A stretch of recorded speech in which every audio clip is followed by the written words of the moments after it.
Hello friends, how you all friends. मैं advocate Shivshankar Mishra और मेरे साथ दिल्ली हाई कोर्ट के senior advocate mister Ravikaran sir हैं।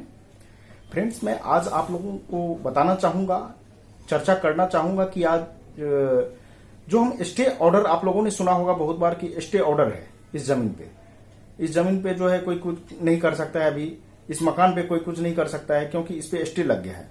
तो आखिर ये स्टे ऑर्डर कैसे होता है, क्यों स्टे लगाया जाता है और किस प्रकार से कोर्ट के द्वारा प्रोसीजर है कि हम स्टे ऑर्डर ले सकते हैं किसी चीज के लिए। तो इसी टॉपिक पे बेसिकली मैं आज बात करने वाला हूं, सर से जानने वाला हूं। तो आप इसको जानने के लिए वीडियो को लास्ट तक देखिएगा और यदि वीडियो अच्छा लगे तो ज्यादा से ज्यादा चैनल को सब्सक्राइब, लाइक और शेयर कीजिए। और हाँ, बेल आइकन प्रेस करना मत भूलिएगा क्योंकि हमारे जो नए आने वाले वीडियो रहेंगे उसका अपडेट आपको मिलता रहे। तो आइए सबसे पहले जानते हैं। सर, आपका मेरे लीगल दर्पण चैनल में बहुत बहुत स्वागत है। और सर, मैं आज आपसे जानना चाहता हूं कि स्टे ऑर्डर जो है, ये सबसे पहले तो बताइए कि स्टे ऑर्डर क्यों लगाया जाता है, और दूसरी चीज की स्टे ऑर्डर यदि हम लेते हैं तो कोर्ट के द्वारा कैसे स्टे ऑर्डर लिया जाता है, इससे क्या बेनिफिट है, इस पर थोड़ा प्रकाश डालिए। सबसे पहले मैं शिवशंकर जी का धन्यवाद करना चाहूंगा, जिन्होंने ये बहुत ही महत्वपूर्ण और व्यवहारिक सवाल पूछा है। क्योंकि ये आम जनता में धारणा होती है कि भाई हम स्टे लेना चाहते हैं, हमें हमारे मकान पर कोई कब्जा करना चाह रहा है, या ये मकान हम भी इसमें शेयर होल्डर हैं, ये बेचना चाह रहा है, या कोई किसी तरह से हस्तांतरण करना चाह रहा है, ट्रांसफर करना चाह रहा है। तो इस तरह के उसमें पोजीशन में स्टे लिया जाता है।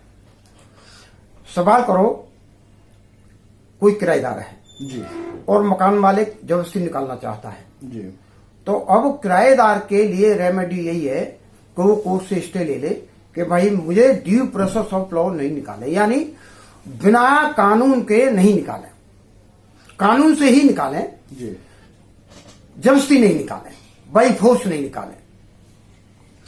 तो स्टे जो है, आम धारणा यह है लोगों में आते हैं कि जी हमें स्टे चाहिए और आज ही चाहिए। जी जी, ऐसा नहीं होता, ये व्यवहारिक नहीं है, ये प्रैक्टिकल नहीं है।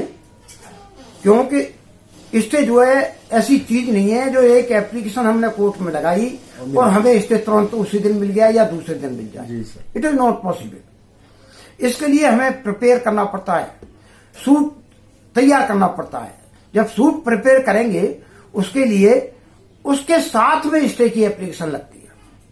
अब सूट किसके लिए? एक स्टे होता है परमानेंट, एक होता है टेम्परेरी। तो परमानेंट हम जो सूट किसी स्टे लेने के लिए डालेंगे तो उसमें परमानेंट ही स्टे लेने के लिए हम दावा डालते हैं। उसमें एक एप्लीकेशन लगती है, ऑर्डर 39 रूल 1 और 2 सीपीसी में, सिविल प्रोसीजर कोड में जी। तो उसमें एक इंटरिम इंजंक्शन कहते हैं जिसको, ये अंतरिम राहत, अंतरिम स्टे हम जो है, हाँ, तुरंत राहत के लिए हमको मिल जाता है। तो उसके लिए दावा डालेंगे कोर्ट में। कोर्ट में दावा डालने के बाद में और जो है उस पर सुनवाई होगी कि जो माननीय अदालत तो उसको एंटरटेन करे या नहीं करे, हमारा केस बनता है नहीं बनता है। तो उसको सुनने के बाद में अगर लगता है कोर्ट को कि ये जो है इसमें जो है प्रोसीडिंग होनी चाहिए, ट्रायल होना चाहिए इसका, और स्टे इसको मिलना चाहिए, ये डिजर्व करता है, तो उसको सम्मन इशू हो जाएगा। अच्छा, दो कंडीशन आती है इसमें, एक एक्स पार्टी स्टे और एक पार्टी को सुनवाई के स्टे। वो एक्स पार्टी नहीं बोला जाता। तो अगर मान ली बहुत ज्यादा अर्जेंसी है और कोर्ट से अगर रिक्वेस्ट की जाए कि जी अगर ये जो है इस मकान को डिमोलिश कर देगा या मुझे कल ही निकाल देगा या आज ही निकाल देगा, ये निकालने की पूरी संभावना है, या मकान कभी भी बेच सकता है, अभी 1-2 दिन में बेचने जा रहा है मकान को, तो ये जो है उस पर हो सकता है, ये संभावना कम होती है एक्स पार्टी स्टे की। आजकल यही ट्रेंड है कि सुन के ही स्टे मिलता है और बिना शुरू हुए स्टे नहीं मिलता। हाँ, अदर पार्टी को भी इन्फॉर्मेशन दी जाती है, उनको सुनने के बाद में जी बिल्कुल मिलता है। तो उसके लिए अगर एक्स पार्टी आपको मिल जाता है तो गुड एंड बैड, बहुत अच्छा है। एक्स पार्टी मिल जाता है, एक्स पार्टी अगर मिल जाता है तो दूसरी पार्टी को विद इन 24 आवर्स आपको उसको खबर देनी पड़ेगी और ऑटो स्टे भेजना पड़ेगा कि ये स्टे हो गया है भाई, अब आप इसमें कुछ नहीं कर सकते। जी बिल्कुल। उसके बाद में अगर एक्स पार्टी नहीं हुआ तो उसको सम्मन जाएगा, सम्मन के बाद में वो अपना जवाब दाखिल करेगा, जवाब दाखिल करने के बाद में जवाब किसका, दावे का जी। और जो एप्लीकेशन इंटरिम एप्लीकेशन लगाई है ऑर्डर 39 रूल M12 में, तो उस पर सुनवाई होगी और लगता है कि स्टे होना चाहिए तो स्टे हो जाएगा, अदरवाइज एप्लीकेशन डिसमिस हो जाएगी जी। तो स्टे ऐसे मिलते हैं। ये लोगों में गलत भ्रांतियां है कि एक एप्लीकेशन लगाई और स्टे तुरंत मिल गया, ऐसा ये हाँ ऐसा कोई प्रोसीजर नहीं है कि हमें आज ही स्टे चाहिए और हमें स्टे अभी चाहिए, आज ही चाहिए या कल चाहिए, 1-2 दिन में चाहिए, दैट इज नॉट पॉसिबल जी। तो ये है प्रोसीजर। अगर मान लीजिए वो केस चलता है, वो इंटरिम स्टे हो जाएगा उसमें, यानी ऑर्डर 39 रूल 1 और 2 की एप्लीकेशन अलाउ हो जाएगी, इंटरिम स्टे हो जाएगा।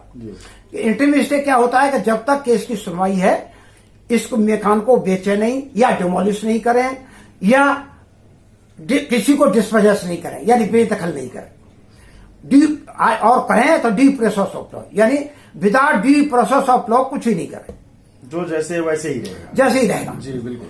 तो उसमें जो है फिर वही प्रोसीजर आ जाता है कि भाई ये गवाहियां होंगी दोनों तरफ से, प्लेंटिफ यानी वादी और प्रतिवादी दोनों की गवाहियां होती हैं, अपने गवाह वादी लाता है, फिर उसकी गवाही खत्म होने के बाद में प्रतिवादी अपनी गवाही देता है और प्रतिवादी गवाही देने के बाद में फिर बहस होती है जिसको फाइनल आर्गुमेंट कहते हैं, अंतिम बहस कहते हैं। उसके बाद में जजमेंट हो जाता है। अगर अदालत को लगता है कि परमानेंट स्टे होना चाहिए तो आपको परमानेंट स्टे की डिग्री हो जाएगी, आपको डिग्री मिल जाएगी और केस जो है डिस्पोज ऑफ हो जाएगा, खत्म हो जाएगा। तो ये छोटा सा प्रोसीजर है इसका स्टे का। और ये आम पब्लिक को मैं बताना चाहता हूं कि इस तरह की भ्रांतियां नहीं होनी चाहिए, क्यों वकीलों के पास आते हैं और कहते हैं कि हमें स्टे चाहिए, अभी चाहिए, और जब वकील फीस बताते हैं कि इतनी फीस, इतनी काहे की स्टे ही तो लेना है, तो ये स्टे नहीं, वो केस डाला जाता है पूरा, बिना केस के किसी को स्टे नहीं मिलता। सिंपल एप्लीकेशन पे कोर्ट एंटरटेन नहीं करेगी, उसको लेगी नहीं और न सुनवाई करेगी। तो ये प्रोसीजर है स्टे का और ये जो है आम पब्लिक तक जाना चाहिए। पब्लिक को जागृत करने के लिए हमने एक छोटा सा ये वीडियो बनाया है, इसलिए कि भाई आम पब्लिक को ये जानकारी होनी चाहिए स्टे के बारे में। जी बिल्कुल। तो मुझे आशा है दोस्तों कि आप लोगों को अब स्टे के बारे में कोई कंफ्यूजन नहीं होगा, क्योंकि सर ने बहुत बढ़िया तरीके से आपको एक्सप्लेन कर दिया है कि स्टे कैसे, कब और क्यों दिया जाता है और उसके प्रोसीजर क्या है, टाइमिंग का क्या लिमिट है, तो सारा कुछ सर ने आपको क्लियर कर दिया है। तो इसी के साथ मैं विदा लेता हूं, नेक्स्ट वीडियो में फिर मुलाकात होगी। और सर आपने अपना कीमती समय निकाले, इसके लिए बहुत बहुत शुक्रगुजार हूं आपका कि मेरे चैनल में आए, मेरे व्यूअर्स को इतने बढ़िया जानकारी दी। मैं भी आपका धन्यवाद देना चाहता हूं शिवशंकर जी कि आपने जो है ये आम जनता को कुछ कानून की जानकारी देने के लिए मुझे जो है इसमें आपने मौका दिया है, मैं आपको बार बार धन्यवाद देता हूँ। Thank you.